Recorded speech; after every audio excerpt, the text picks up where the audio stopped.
உயிர் கொண்டு வாழும் நாள் வரை இந்த உறவுகள் வேண்டும் மன்னவா.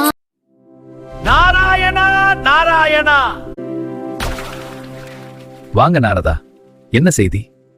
பகவானே, பூலோகத்தில ஒரு பேச்சு கேட்கிறது. என்ன பேச்சு? நீங்கள் லக்ஷ்மி தேவிக்கு அதிக முக்கியத்துவம் தருகிறீர்கள் என்று. நாரதா, மக்கள் உண்மையிலே இப்படி சொல்கிறார்களா? நான் கேட்டதை மட்டும் சொல்கிறேன் தேவி. நீங்கள் இல்லாமல் நான் இருக்க முடியுமா?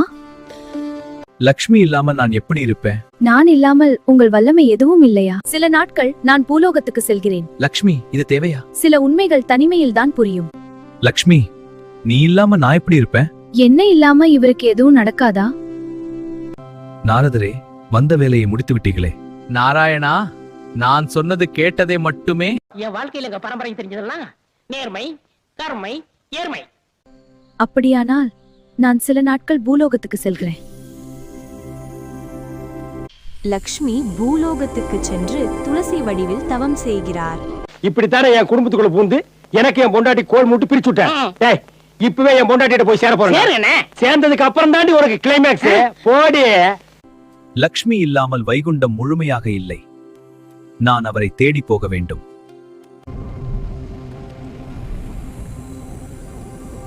லக்ஷ்மி, நான் வந்து விட்டேன். பகவானே, நான் உங்கள் சக்தி, நீங்கள் என் ஆதாரம். நாம் இருவரும் ஒன்றாக இருந்தால்தான் உலகம் நிறைவு பெறும். நாராயணா, கலகம் அல்ல, இது ஒரு பாடம். டேய், இந்த ஆக்ட் குடுக்குற வேலையெல்லாம் என்கிட்ட வச்சுக்காதடா. நீ யாருன்னு எனக்கு தெரியும், நான் யாருன்னு உனக்கு தெரியும். நம்ம ரெண்டு பேர் யாருங்கிறது இந்த